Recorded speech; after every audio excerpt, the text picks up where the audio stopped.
We musicians, we make our money with music, and if you don't go to work, even under the best case scenario, you don't get paid. Before the pandemic, Sharon Clark, a single mother in Washington, D.C., spent 11 years as a full-time jazz singer, traveling to Russia, France, and South Africa. So when a year's worth of concerts were canceled in early 2020, Clark, who has a teenage daughter, panicked. For the first time in my whole 11 years, I was asking myself and asking God, what am I going to do?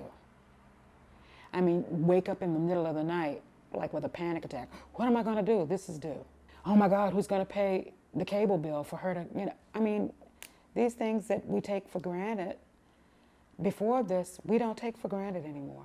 Joey, Joey, Joe. And Clark is not alone. The U.S. economy lost 22 million jobs at the height of the pandemic and is still 10 million jobs short of where it was a year ago. In January, Pepe Diaz had to permanently shut his beloved Howard Deli in Washington, D.C. that he ran with his brother for more than 30 years. Before the pandemic, the shop had been a lively neighborhood hangout. But sales plummeted without the foot traffic of students from Howard University and the local high school. And to make matters worse, Diaz's brother Kenny Gilmore suffered several strokes. I just remember the good times we used to have all the time. The camaraderie with all the students and the regular customers. I miss all that. Early in the morning, it was like every day, early in the morning. According to the National Restaurant Association, by the end of 2020, about 17% of all U.S. restaurants, which is about 110,000 businesses, had closed long-term or shuttered for good.